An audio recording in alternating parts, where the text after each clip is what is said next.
Since birth, Reina's father had forced her to live alone in a villa on the outskirts, believing isolation would shape a perfect heir. During those lonely years she endured unbearable solitude. Whenever she looked at her parents' portraits, her heart overflowed with longing for home. On her 10th birthday she finally received the message she was allowed to return. She was overjoyed, dreaming of throwing herself into her parents' arms. That would surely be the happiest moment of her life. But she could never have imagined that going home would mark the beginning of her descent into darkness. That very night her father summoned her. On the way, Reina's heart raced with excitement, thinking it must be about her birthday. Yet when she opened the door she saw a strange man sitting beside her father. Her father's gaze was cold and terrifying, freezing her in place. The next second he grabbed her wrist tightly. The man beside him sneered, "Such a beautiful child, what a waste to use her as a sacrifice." Reina couldn't believe what she was hearing, but her father's grip only tightened. "As long as it helps the royal family," he said coldly, "I will not change my decision." After finally returning home, Reina was once again abandoned, this time by the father she loved most. For the next 6 years she barely survived, often harassed by street thugs. Thankfully, a loyal maid stayed by her side, protecting her whenever she could. But one day a group of gangsters cornered her, lusting after her beauty. They started touching her, laughing crudely, and threatened to sell her off. Suddenly, a strong hand shot out, grabbing the bald man and slamming him hard against the wall. The newcomer was dressed in black, his figure framed by the setting sun, mysterious and intimidating. In that moment Reina's eyes were drawn to him, her fear replaced by an inexplicable pull. The bald thug, humiliated and furious, tried to fight back against the man. But he was slammed to the ground again, his face pressed harshly against the dirt. With just a single glare the rest of the gang scattered in panic. Reina and her maid froze in fear, thinking this stranger might be just another predator trying to sell them off. Yet the man simply lifted his hat, revealing a strikingly handsome face. Not only had he saved them, but he also prepared a lavish meal for the two. For Reina, it was the first time in years someone had helped her without asking for anything in return. After dinner they exchanged names. When the man learned that she was the Marquis's daughter, he was visibly surprised. The Marquis family had no record of a daughter, and Reina hardly looked like a noble lady. Still, he warned her sincerely, "The capital's in chaos, and with a face like yours, people might come after you, expecting payment." Reina's smile vanished, her expression darkening. "So, are you one of them too?" she asked coldly. To her surprise, the man suddenly stood up. He placed a short dagger before her. "If I ever try to touch you," he said calmly, "use this to stab me." Reina stared at him, confused and frightened, unsure what to do. But as she watched his back while he walked away, a quiet laugh escaped her lips. "Mr. Lynn, you're so handsome." Hearing that, the man turned sharply, only to see Reina smiling playfully at him, leaving him completely bewildered. Later that night, while Reina was fast asleep, the man suddenly woke her up. Before she could ask what was wrong, he whispered urgently, "Hide under the bed, now." Just then, the door was kicked open with a loud bang. "You little brat, hand that woman over now." The bald thug, furious at the man's defiance, drew a dagger and slashed his own wrist. As blood hit the ground, dark mist rose. He was summoning the undead right before their eyes. "Great. Just what I needed," the man cursed under his breath, drawing his blade to fight the wraith. Reina suddenly rushed out, shouting, "Stop! Don't do this, it's not too late to walk away." But the bald man ignored her, commanding his beast to lunge straight at her. To everyone's shock, Reina cut the creature cleanly in half with a single strike. The three men froze, stunned. Reina smirked. "What's wrong? Surprised?" The cursed thug suddenly convulsed, transforming into a monster that attacked everyone around him without mercy. Reina stepped forward, calm and unflinching. The creature charged at her again. She moved like lightning. One strike and it collapsed. Turning to the rest, Reina said coldly, "See, that's why you shouldn't mess with me. It's dangerous, isn't it? Now, how did he get that sacrifice pill?" The survivors trembled in terror. When no one answered, her tone dropped several degrees colder. "What? Was I too polite?" The two fell to their knees, begging for mercy, claiming they had just found it. "Then I'll take it," Reina said, smiling faintly. Her maid crawled out from under the bed, grinning slyly, and began extorting valuables from the terrified men. As dawn broke, Lynn stood before Reina with a frown. So, all that earlier was just an act? Reina replied calmly, I was simply maintaining basic etiquette, that I wasn't pretending to be weak. Lynn blinked in disbelief. Getting yourself captured by thugs counts as etiquette? The maid quickly chimed in. That's our version of justice. Of course, we charge a small fee for the effort. Lynn sighed, exasperated. That's not justice. That's robbery. Reina lowered her head, covering her face with both hands, and said in a soft, teasing tone, Lynn, you're being so mean. Lynn froze for a moment, realizing she had never once asked him for help. Thinking back to when he tried to act cool by offering her his sword, his face turned crimson. Even his ears felt like they were burning. God, how embarrassing. Then Reina pulled out the sacrificial core, the key to opening the gates of hell. It was said to have appeared a century ago, a cursed stone that changed the course of human history. Lynn had mentioned before he was searching for it. Reina lowered her gaze, murmuring, And I thought you were just a naive fool. She looked up, a daring smile on her lips. Now it's in my hands, are you going to take it from me? Lynn shook his head calmly. It's important, yes, but I won't do that. Reina chuckled softly. You really are a handsome man. As thanks, I'll give it to you, Reina said, gently taking Lynn's hand and placing the sacrificial core in his palm. She looked up at him, her tone soft but sincere. I'll repay this kindness one day. Lynn smiled. Then I'll be waiting. They exchanged a quiet smile, promising to meet again in the capital. In the nearby forest, soldiers stood at attention while knights lined up to greet him. Your Grace, welcome back. It turned out that Lynn was no ordinary traveler. He was the Grand Duke of the Eastern Realm, and his true mission was to find the sacrificial core. Riding atop a black stallion, he exuded power and authority. Nothing like the disheveled man he'd been before. Yet even then, Reina's face lingered in his mind. A faint smile curved his lips. That strange girl. Innocent on the surface but a thief with a sense of justice. If she knew I was the Grand Duke of the East, how would she react? The aide beside him asked curiously, Your Grace, did something good happen? Lynn paused for a moment, then asked, Does Marquis Rubami have a daughter? He did, the aide replied. But she passed away a few years ago. Her name was Reina, I believe. Lynn raised an eyebrow, then smirked. I thought she was an illegitimate child. Turns out, she's a spirit. Now that's even more intriguing. Meanwhile, Reina was also discussing Lynn with her maid. The young maid tilted her head. That man, his clothes were in rags, but he's quite the handsome one, isn't he? Reina chuckled softly. We'll find out next time we meet. And when you meet the Marquis, the maid asked, what will you say to him? Reina's smile faded. I'll ask if he's been doing well all these years, and then I'll give him a chance to earn my forgiveness. From that moment, Reina would rise among the upper echelons of power, her fateful connection with the Grand Duke of the East only just beginning. After parting ways, both of them arrived at the capital, where the Grand Palace loomed before them. Presenting their royal invitations, they were soon escorted inside. As the maid tidied their belongings, she asked, Will you go see the Marquis now? Reina lowered her gaze with a faint smile, though her eyes were cold. Since when does a child need permission to see her parent? She turned and walked away. She was finally about to face the man who had abandoned her as a child. But before she could enter, the guards stopped her and handed her a letter. Reina read it in silence, then closed it softly. Her father didn't want to see her. Just then, the old butler of her former home approached.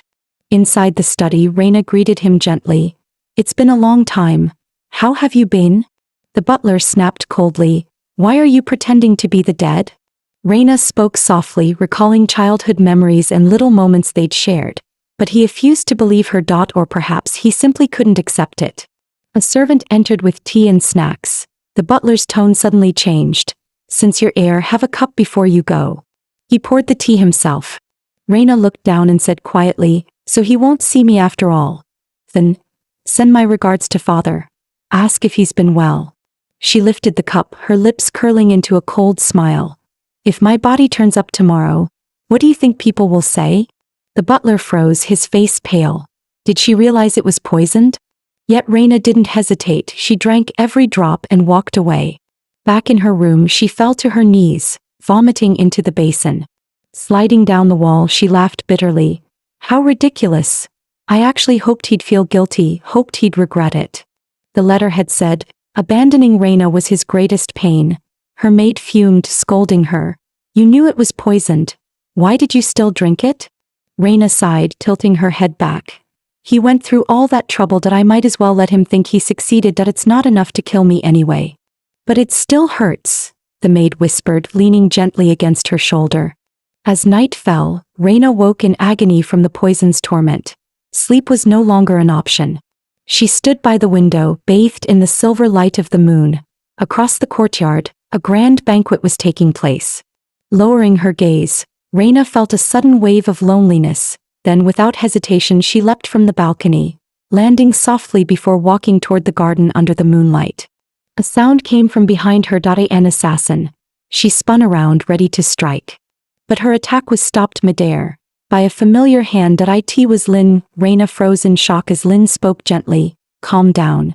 Under the moonlight, he looked almost radiant. His elegant attire and composed bearing gave him an air of nobility, his eyes soft as they met hers. Mr. Lynn, she whispered as if fate had drawn them together once more. Seeing her again, Lynn smiled warmly. There was a spark of joy in his gaze. Reina too was happy. She couldn't help but marvel at how different he looked now compared to before. Her stare was so direct that Lynn turned red under her gaze. He quickly asked, "Out for a walk?" "Yes," she replied with a smile. "You too, Mr. Lynn?" He looked down at her and answered, "Yes," though his mind whispered she's wearing pajamas again. Unsure if it was worry or instinct, he removed his coat and draped it over her shoulders. The warmth of his body lingered in the fabric, wrapping her in a gentle heat.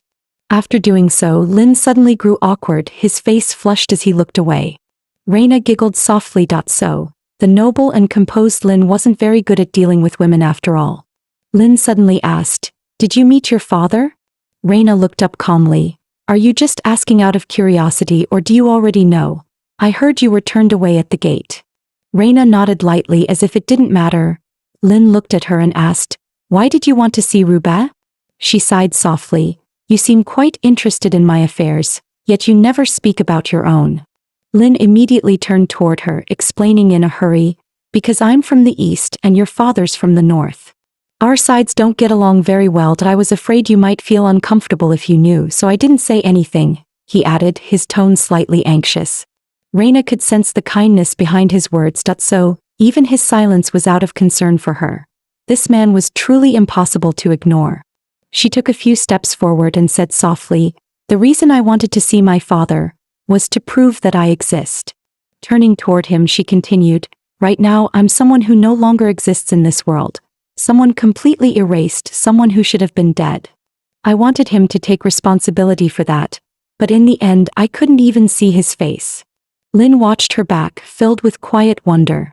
Gentle souls are often tender and emotional, while strong ones are cold and detached.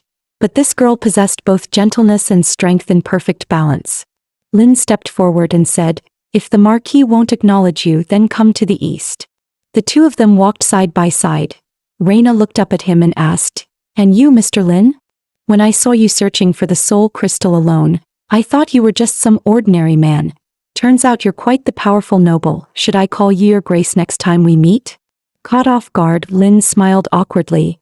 "If it's in public, I suppose that would be appropriate." He countered softly, "Then what should I call you next time we meet?"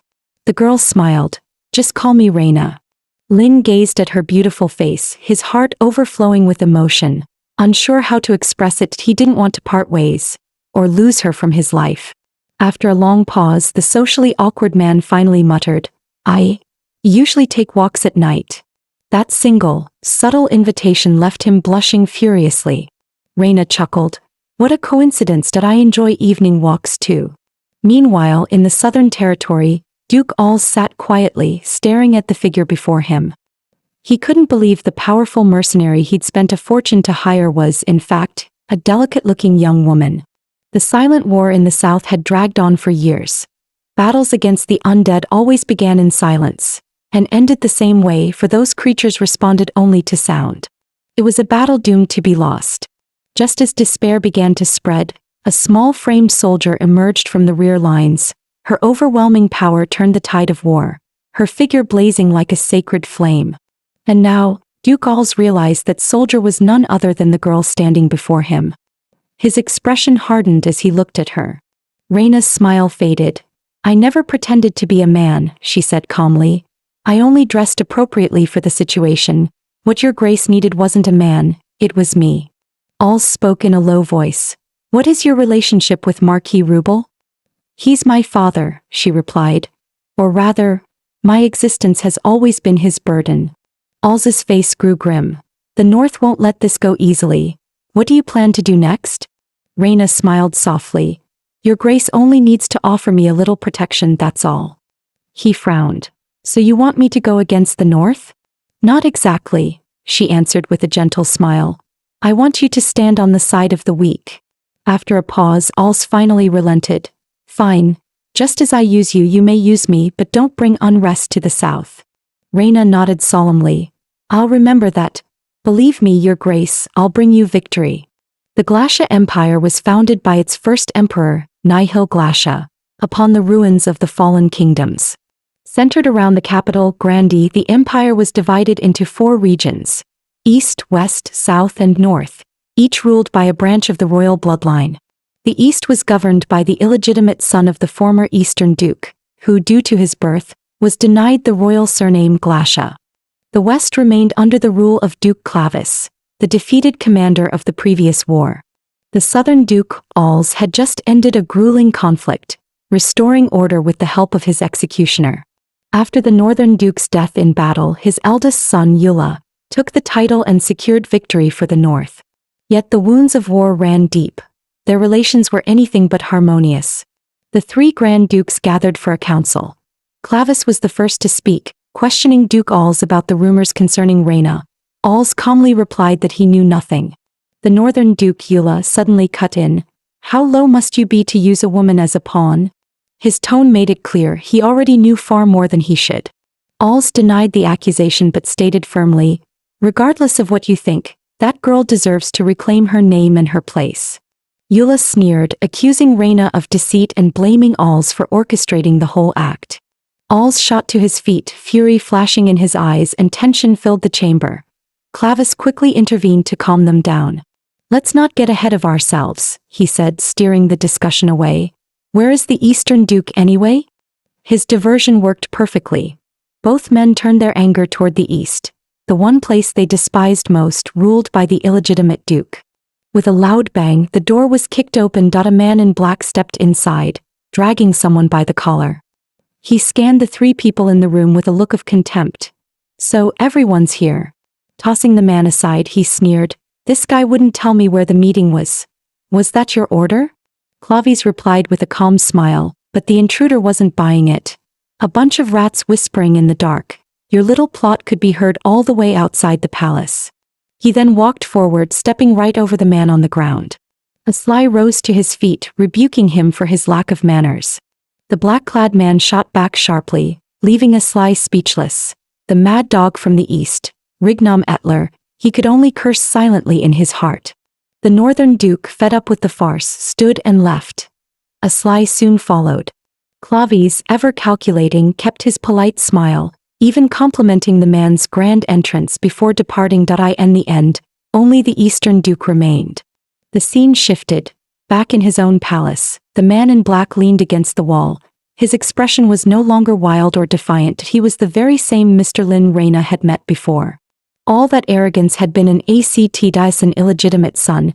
He had to hide behind madness, or be completely ignored. Lying on his bed, Reyna's face flashed through his mind. She was the Southern Duke's guest, the confidant of the man who had always looked down on him. A wave of helplessness washed over him. He sighed softly. The one woman who stirred his heart was his enemy. After returning to her room, Reyna suddenly received an invitation to a royal banquet. There was no name on the envelope, which could only mean trouble. Some things couldn't be avoided. She decided to face it head-on, with no intention of dodging the provocation. The royal banquet was extravagant beyond reason. Even the fountains were filled with champagne. Nobles clustered in groups, whispering among themselves. Grand Duke Clavies of the West sat gracefully to the side, greeting the ladies who came to thank him. He turned toward the blonde man beside him. So will that woman really show up tonight? Even the nearby noblewomen were gossiping about Reina. When the blonde man didn't answer, Clavies chuckled. Well, thanks to you, my mischievous friend Rubid, tonight's party will be much more entertaining. It turned out that the invitation had come from this blonde man himself. At that very moment, the grand doors opened and Reina stepped inside alone, backlit by the glow behind her. Clavies watched her intently, curiosity flickering in his eyes. What would she do next? Around them, unfriendly laughter and whispers spread. Pretty sure, but showing up alone. What a clueless little girl. Reina stood firm, unfazed, her cold eyes swept across the hall. She already knew this was an ambush disguised as a banquet. She wasn't welcome here.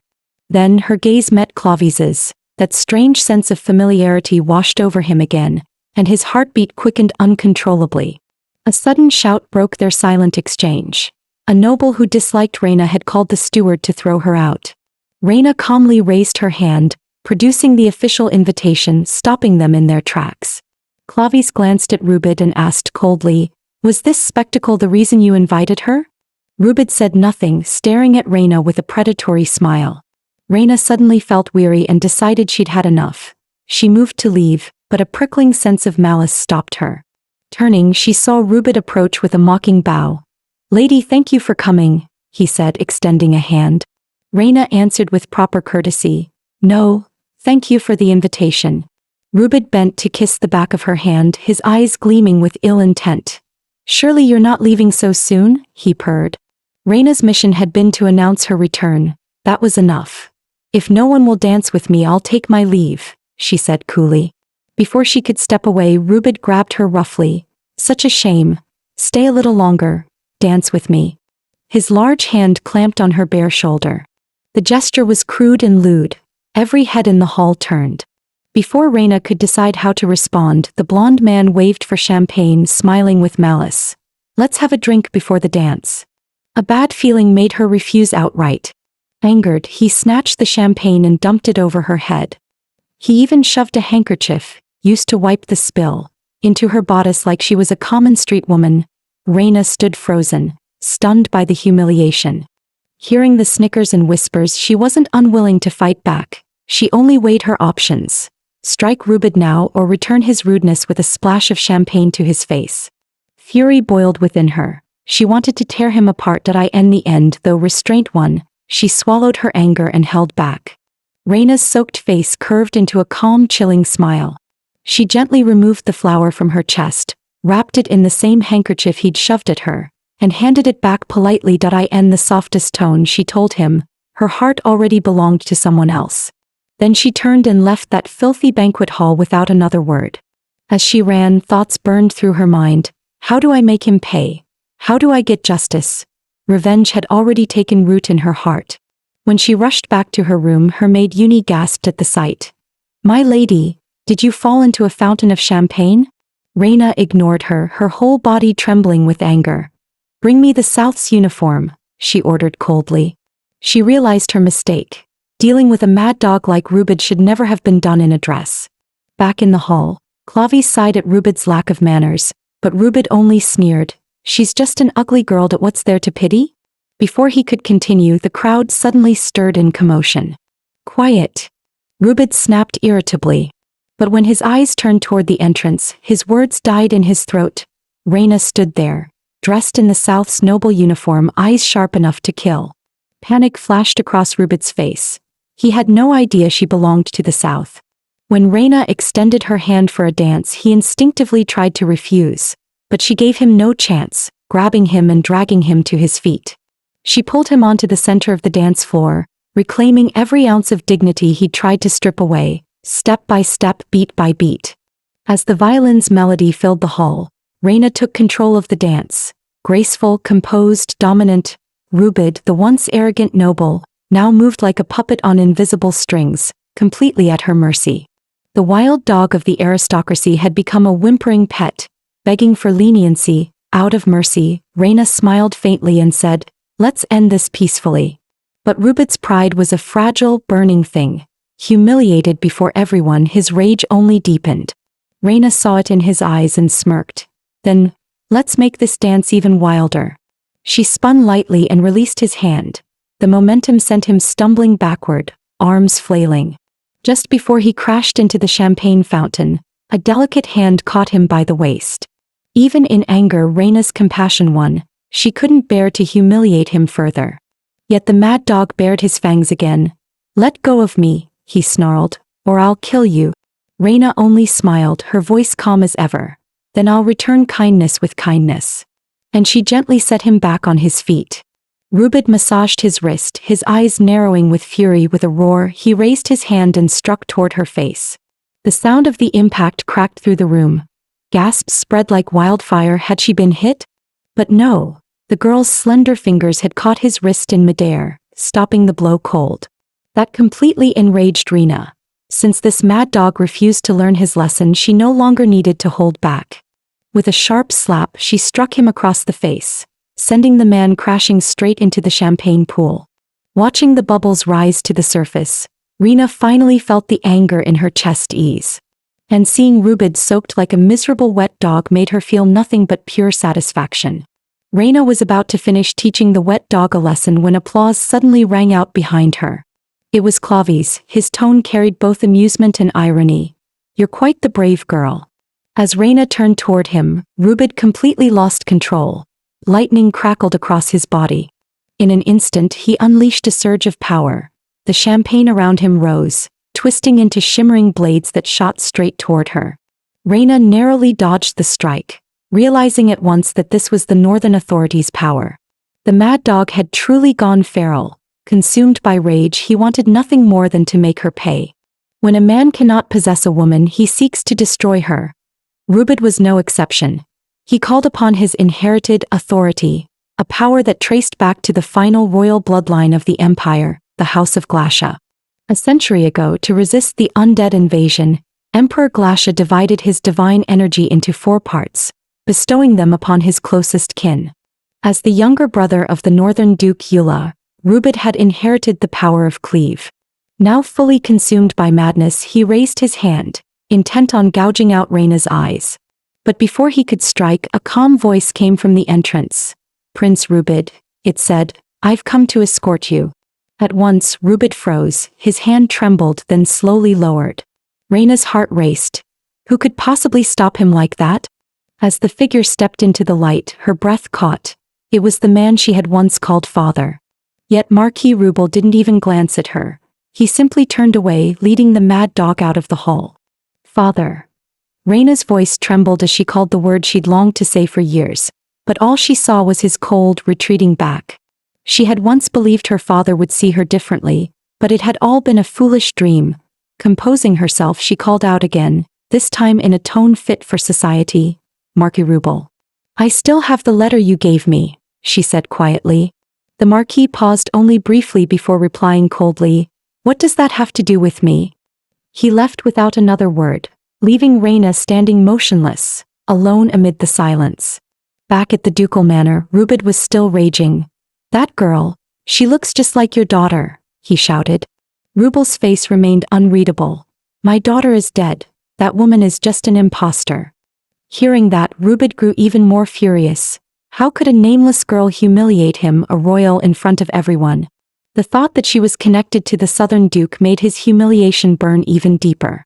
Behind him, Rubid spoke coldly, perhaps that old man in the south took a mistress. But in his heart he sneered, fool, that you're nothing but a pawn. The truth was, the girl really was his daughter, that if not for ambition and power, he'd never have lowered himself to serve that idiot prince. Now that his daughter had resurfaced, he had to plan his next move carefully. Meanwhile, Rignam sat alone on a park bench. The commotion from the royal banquet had reached his ears. He guessed it must be that mad dog Rubid again. He didn't know the girl he loved had been part of it. Tonight he intended to see her one last time, and end things for good. And then his patience was rewarded. Dressed in her southern uniform, Reyna appeared before him. It was the first time Rignam had seen her dressed like that. The dullness in Reyna's eyes unsettled him. He wanted to know what had happened to her. but she only smiled sweetly, brushing it off. "Were you waiting for me?" she teased. Rignam hesitated. Though he didn't want to, he knew he had to set things straight between them. Looking at her ethereal face, his gaze softened with longing. "I won't be coming here for walks anymore," he said quietly. "Just pretend we never met." The words struck Reyna like lightning, cutting straight through her heart. To him, she was now merely a guest of the Southern Duke. Even if he cared deeply for her, he knew from this day forward, they were destined to stand on opposite sides. Months ago, the Emperor had issued an order to expand the Empire's borders. If the East, South, and North were drawn into war, the balance would crumble and open conflict would be inevitable. And so, caught in opposing factions, neither of them could escape the fate of becoming enemies. The park's fountain shimmered under the moonlight, echoing Rignam's sorrowful tone, but Reyna didn't agree. She knew her own power to sway hearts. "He's just pretending to be strong," she thought with a faint smirk. She suddenly pushed him back onto the bench, leaning close. "Don't think you can just walk away from me. Even if I serve the Southern Duke, that doesn't make us enemies." Rignam tried to speak, but she cut him off. "Even when you knew who I really was, you still helped me. I know deep down you'd never let me get hurt." Her words left him completely disarmed, her earnest eyes, her warmth. He couldn't bring himself to argue that he simply let her take control. And before he realized it, the proud Duke had fallen completely, helplessly, into her gentle embrace. Reyna didn't just confess, she pinned the Duke against the bench, looking him straight in the eye. "I like you, my lord," she said boldly. The sudden confession left Rignam completely flustered. Should he reject her, or accept it? But Reyna didn't give him time to think. "Remember when I gave you the soul core?" she asked playfully. "You said you owed me a favor." "Well," she smiled, "now's the time to repay it. Stay with me." Her forwardness stunned him. He hesitated, heart racing, but still couldn't bring himself to agree. Reyna tilted her head, eyes glimmering. "Then promise me, let's stay together forever, until death, until distance, until the end of the world." With her words hanging in the air, Rignam could no longer resist. His face flushed as he reached out and gently clasped her hand. Seeing her satisfied smile only made him more embarrassed. "Then, if we're together," he murmured, "don't like me too much. That's my condition and you can't say no." Reyna blinked in surprise, then laughed softly. The demand was strange but endearing, the mighty Duke blushing like a boy. She leaned closer, teasing, "Fine, I won't like you too much. But what if I already do?" Yet a thought flickered in her mind. Perhaps the Duke had his own secret pain. For her, even being his partner in moments like this was already enough. She plucked a single red rose from the garden, bringing it close to her lips. Handing it to him, she whispered, "This rose will be our bond, and no matter what happens, we'll never part." Elsewhere, Marquis Rubid sat restless in his study. Every thought of his daughter tore at his nerves. He had sold her future for his own ambition, pushing her into the abyss. But greed quickly drowned his guilt. "So what if I've sinned?" he muttered, smirking. "As long as I rise higher, even partnering with Clavies is worth it." They were, after all, bound to the same sinking ship. Reyna's sudden reappearance threw Marquis Rubid into panic. His mind spun. His daughter, the one sacrificed years ago. How could she still be alive? Clavies didn't bother explaining. With a mocking smile, he said, "Shouldn't you be happy, Marquis? Your daughter's alive." But Rubid was never a man of affection.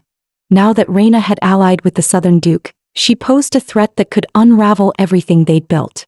Clavies, however, seemed unconcerned. "She's already recognized me," he said calmly, "the one who orchestrated her death." Yet during the banquet, that same girl had smiled at him. A smile both breathtaking and terrifying. Clavies understood perfectly. The helpless child of the past was gone. What stood before them now was something reborn from the abyss. A monster in human form. Her bold entrance into the royal court proved one thing. She had the confidence to stand against them.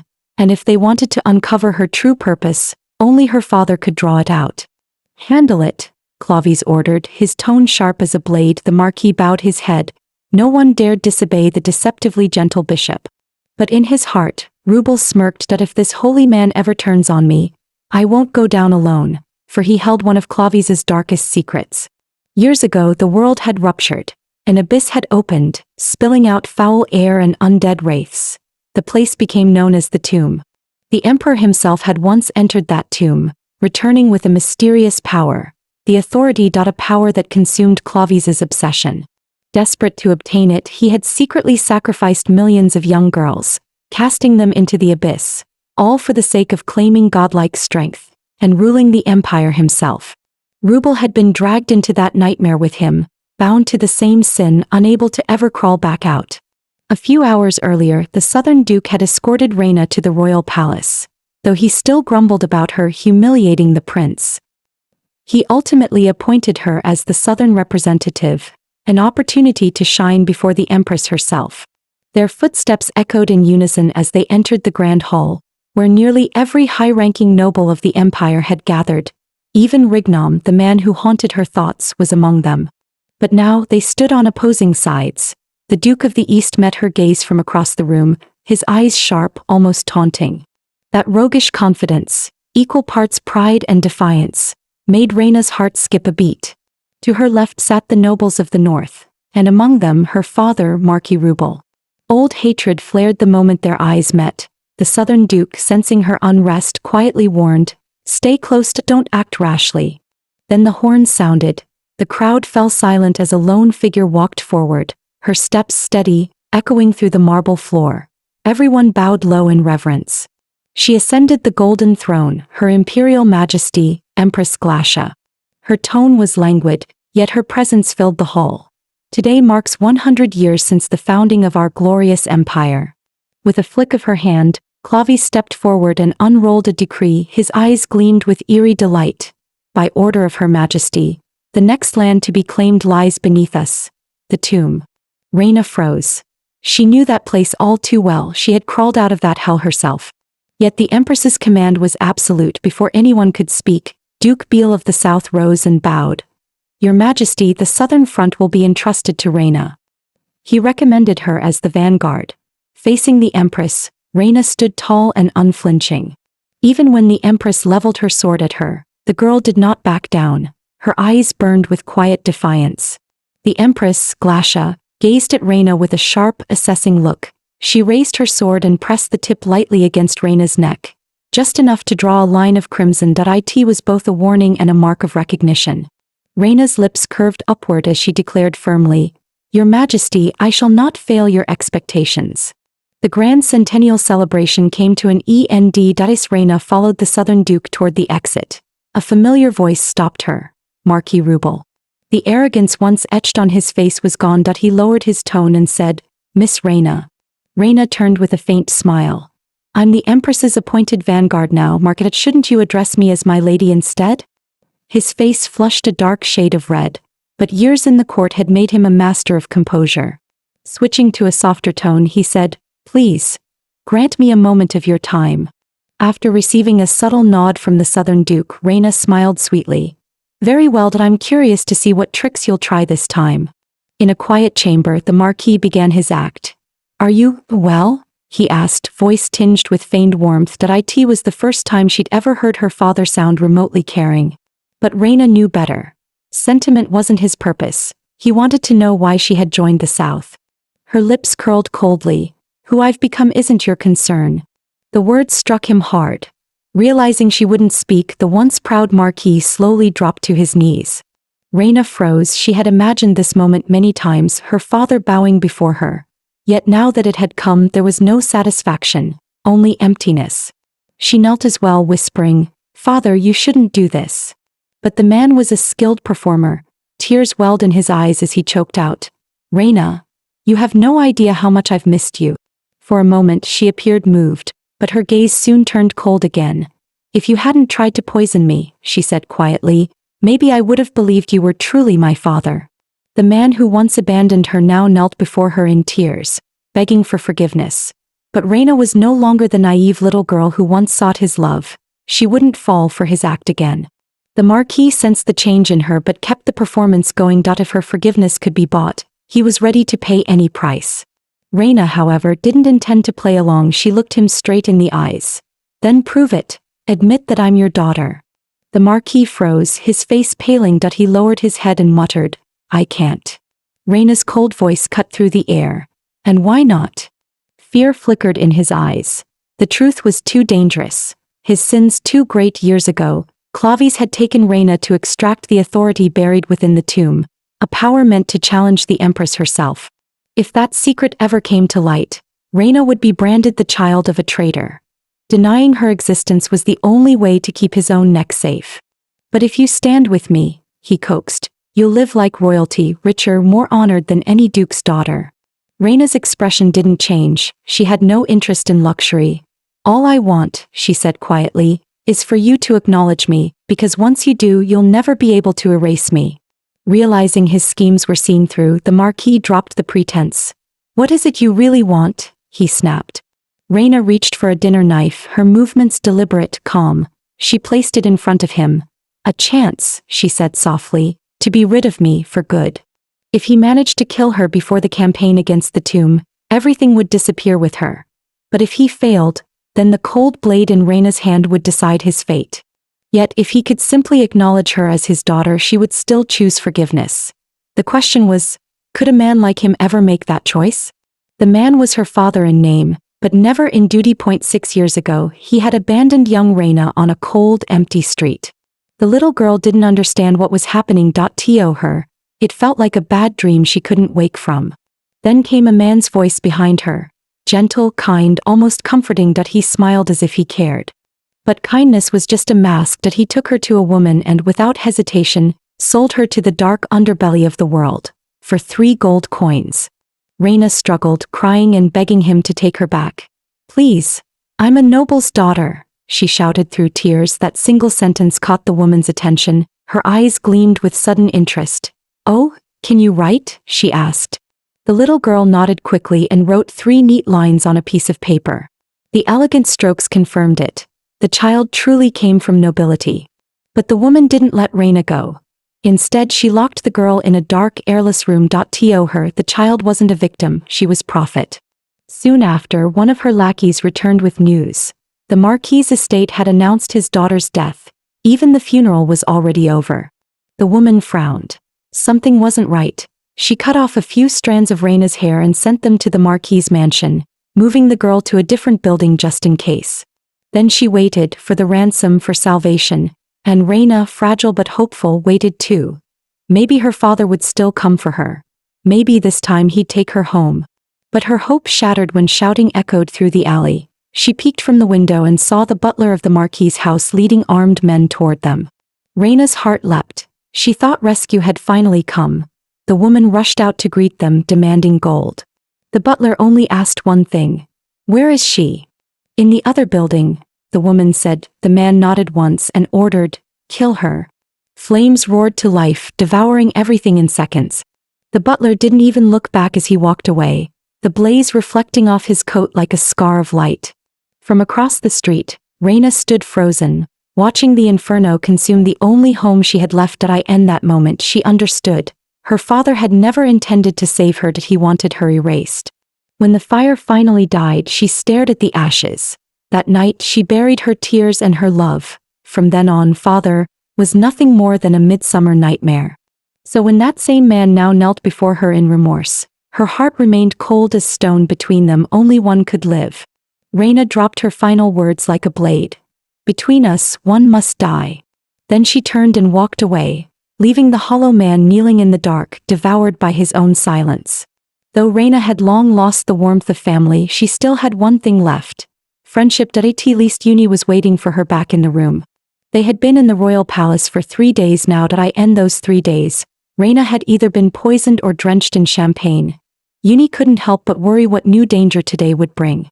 Suddenly, the sound of the door opening made her jump, every hair on her body standing on end. She turned stiffly, and saw Reyna walk in unharmed. The tension in her chest finally loosened. Yet the troubled look on her mistress's face said enough. Something had happened. After a bit of coaxing, Reyna quietly told her about the meeting with her father.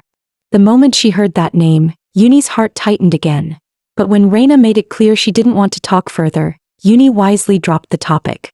Instead, she threw herself into preparing food, proudly announcing, "I've got a whole group of followers now."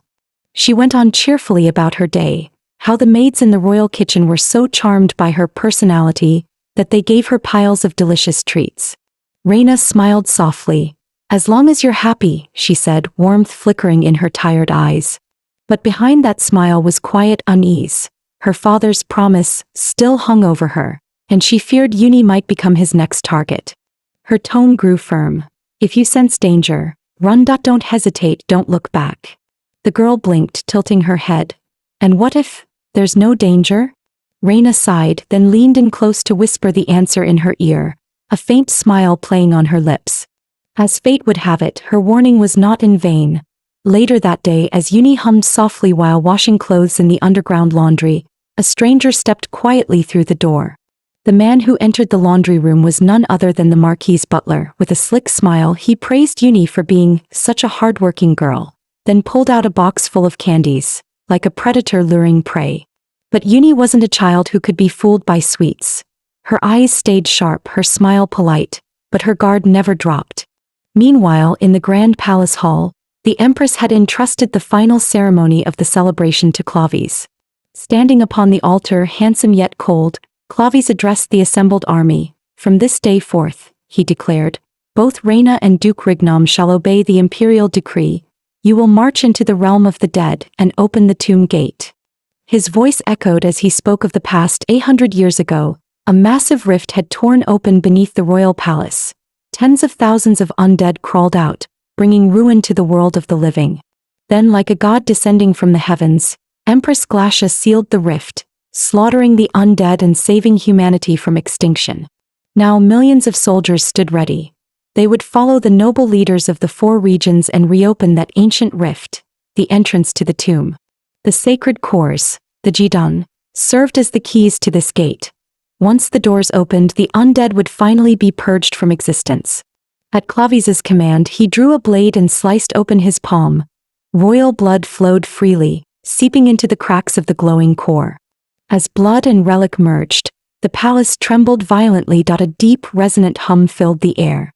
Moments later, a rift split open across the marble floor, a gateway to an unknown, dangerous world. Without hesitation, Reina drew her sword. She knew what awaited beyond that darkness. Once she had been discarded as worthless, but now she would lead as the Empire's vanguard.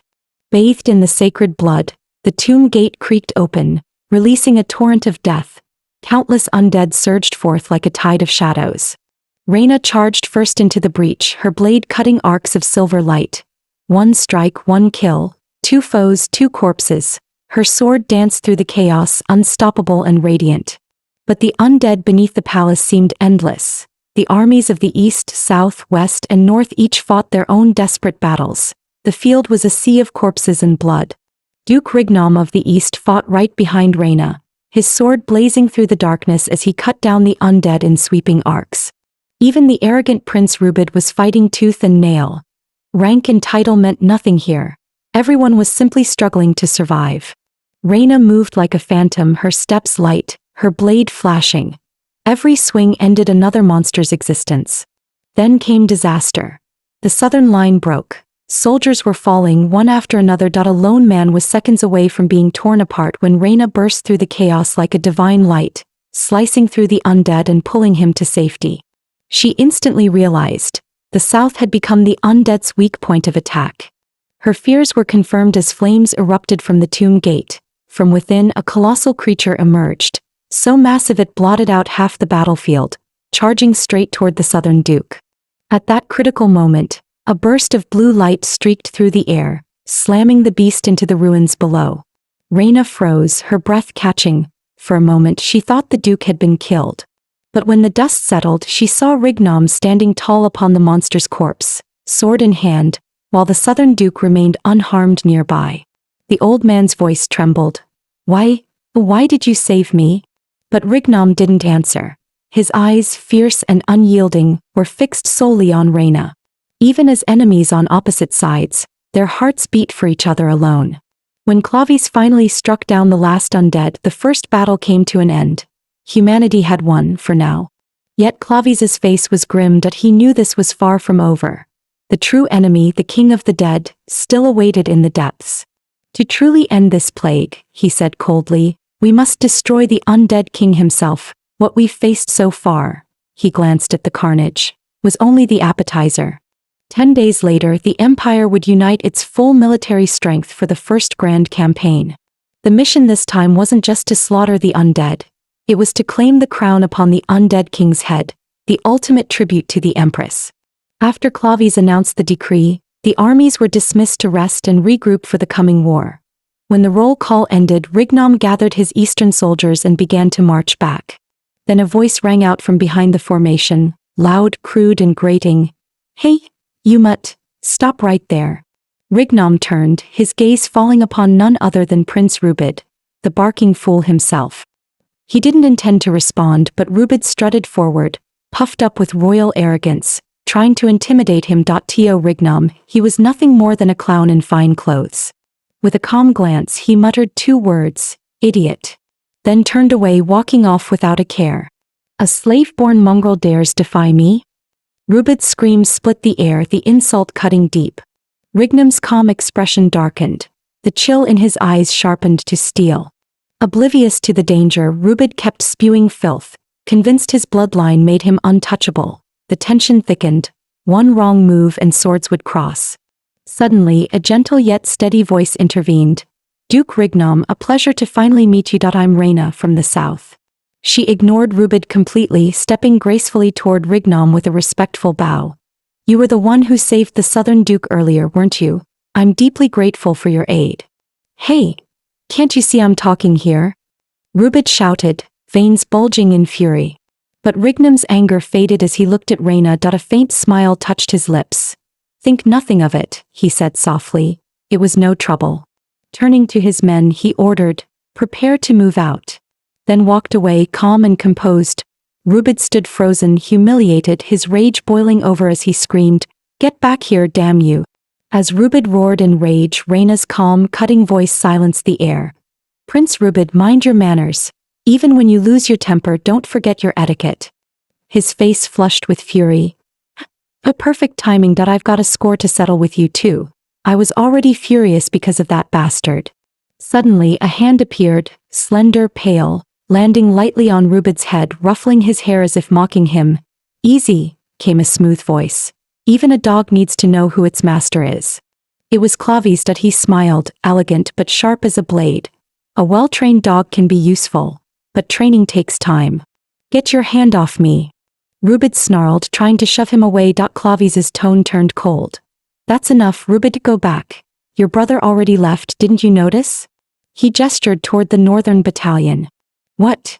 He left me behind." Rubid shouted, storming off. "I'll get you for this. Just wait." Reyna could only sigh in disbelief. Clavies watched him leave, a sly grin curling at his lips. Adorable, isn't he? So well-trained, yet he never realizes he's the one being trained. Clavies stepped closer with a charming smile. "Hello, Lady Reyna. It's been a while. Don't you miss me?" Before she could answer, he suddenly seized her hand, gripping it tightly. Reyna's eyes turned cold. "Let go." Clavies smirked, his tone teasing. "If you really hate it, then shake me off." Reyna's tone stayed calm, her gaze steady. "I'm only worried I might hurt you."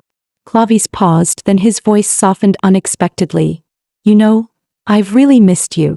Reyna gave a faint, distant smile. "How troublesome. We've only met a few times, yet you speak as if we're close." Clavies laughed, leaning in with that dangerous charm. "Hearing you say that just makes me want to get even closer." Reyna's eyes turned icy. "Sorry," she said coolly. "I'm not interested in you at all." Reyna pulled her hand free from Clavies' grasp and turned away, leaving without another word. Her steps calm, composed, yet full of defiance. Later, inside her royal chambers, Reyna stood before the mirror, adjusting her dress. Yuni munched on a piece of candy and asked, "Miss, you just got back. Are you going out again?" Reyna turned her head. Yuni quickly hid the candy jar behind her back.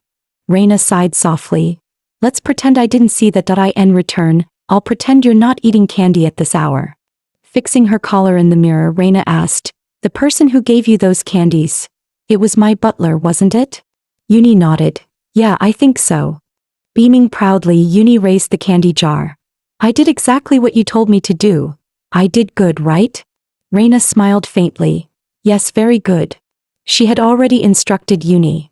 If the butler seemed harmless, she could safely befriend him. Yuni popped another candy into her mouth. So miss, I'll probably see him again. What should I say next time? Reina opened the balcony door and stepped onto the railing, gazing into the moonlit sky. Tell him whatever he wants to know. Yuni blinked. Everything. Reina's lips curved into a mysterious smile. Everything, except the fact that I go for walks every night. Under the moonlit garden, Reina and Lignum walked side by side and he smiled softly. Now you're back to being the Reina I remember. Seeing you in that uniform, it really hit me that you're truly the South's official representative now. Reina laughed lightly. I was surprised too. Seeing you yelling like a wild dog was quite the sight. Lignum turned his head flustered. A wild dog. Reina's eyes glimmered playfully. Maybe wild dog sounds harsh. How about puppy instead? He covered his face embarrassed. That's basically the same thing. Exactly, she teased. But puppies are cute, and so is Lord Lynn. You're teasing me on purpose, aren't you? He muttered, face red. Reina tilted her head. By the way, Lynn, are you going to join the expedition into the tomb yourself? Of course, he replied confidently. And you'll be going too, right? As the South's representative. Yes, she said calmly. That's why I was invited in the first place. He frowned slightly, concern in his tone. Will you be all right? Reina smiled faintly. Are you worried about me? It's not that I doubt your strength, he admitted awkwardly. It's just that the South's knights seem uneven in skill. Ah, so you noticed too? She replied with a knowing smile. I heard they're all quite experienced, he added, trying to sound reassuring. After a brief pause, his tone softened. Still, I can't help but worry, the war down there, it's nothing like fighting on the surface. Reina froze for a moment, then smiled gently at Lignum. It's all right, you really don't have to worry about me. Her eyes softened as she looked down. If anything, I'm glad. Because that tomb, she whispered, it holds my entire childhood. To me, it's like a twisted version of home. 6 years ago in the Western lands, a man's cold voice echoed. Have you ever seen the dead walk? He grabbed little Reina by the hair, forcing her to look down the cliff. Below her stretched a valley of bones, a land ruled by the undead. Only the emperor ever returned alive from there, he said. I was curious what kind of place it really was, the man continued, voice filled with madness. So I sent in tens of thousands of girls. Not one ever came back. His grip tightened on her small shoulders. Then I added a new rule. Only girls of noble birth like the emperor himself. With that he lifted her high into the air. Reina screamed, kicking and struggling, but his hand did not loosen. If you return alive, he said, smiling faintly, you'll be as great as the emperor himself. That I'll be right here, waiting, even if you come back just to kill me. His fingers opened. Reina fell into the pit of bones below, her scream echoing through the hollow abyss. Near the palace rift, Rubid stood at the edge, his tone dark. To think they'd actually do something so cruel, even demons would hesitate. Yet here it is, the rift finally opened. Clavies approached slowly, his smile faint and unsettling. Want me to tell you something interesting? Inside the tomb, time doesn't flow. Or rather, it loops. The same days repeat again and again. Endlessly. So no matter how long you stay there, it never affects the world outside.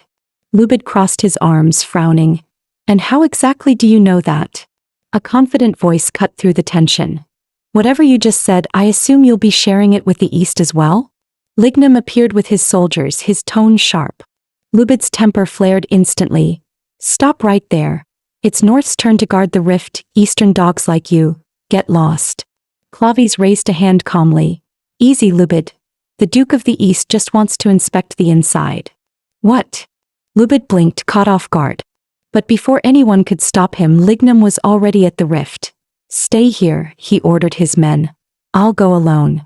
His soldiers saluted in unison. May you return safely, my lord. Lignum stepped into the rift. The landscape warped around him, endless, dreamlike and heavy. If you stare too long, it messes with your mind, he muttered. Mounting his horse, he felt a sting across his skin. Poison? He glanced at his silver ring. It didn't react at all. Suddenly, a flash of lightning shot from behind. Lignum jerked the reins, his horse twisting mid-stride as the bolt struck the ground, leaving a deep smoking trench. He turned sharply. Rubid stood at the rift's edge, grinning like a madman, his sword crackling with electric arcs. Meanwhile, in the southern palace, Reyna stood before Duke Ares, calm but serious. Your Grace, may I ask, what happened to the Southern Knights? Where are those who once fought in the silent war? Ares's tone grew heavy. You know well, the aftermath of war can be just as brutal as the war itself. Those veterans are still in the south, clearing what's left behind. Reyna pressed on. So now, the Order only has inexperienced recruits? Ares sighed faintly. Even so, they are all sons of noble houses. He handed her a small ledger. Here, take this. What is it? She asked. The list of our knights. Reyna flipped through the pages, indeed all noble names, but her eyes soon caught the fine print. Third sons, foster sons, bastards. Her voice turned cold. So these are the ones you sent. The unwanted heirs, the ones no one will miss. Ares fell silent. Reyna closed the book slowly, her tone cutting like glass. How noble. When the war is hopeless, send the disposable ones to die. Duke Ares spoke to Reyna calmly. No matter what happens, don't treat them as abandoned children. That I appointed you as the southern commander so they wouldn't be left behind. You're the only one I can trust, he added. Please, take care of those kids. Reyna's eyes hardened. If that's your order, Your Grace, I won't let you down. That I'll restore the honor of the Southern Army. At the southern training ground, several soldiers stood before her. Please step down, Commander. We can't accept you as our leader, one of them said bluntly. Reyna's voice turned cold. It was Duke Ares himself who appointed me. Are you saying you'll disobey his command?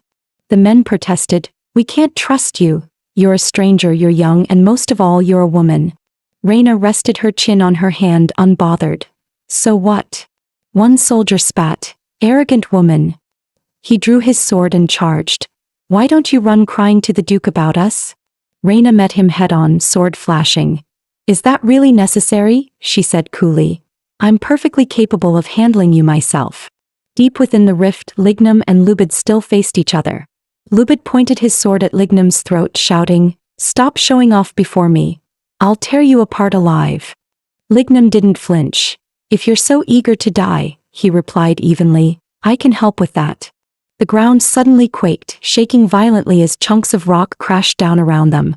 Both men spurred their horses, racing toward safer ground. Reaching the edge of a cliff, Lignum yanked on the reins, his horse reared, neighing in alarm. He stared ahead in shock. Below the cliff, deep in the valley, stood a massive black fortress. Rubid wiped the sweat from his brow, his voice cracking. What is that creepy castle? The structure was twisted and unnatural. No gates, no river, no clear path in or out. And yet in this land ruled only by the dead, a fortress stood, defying all reason.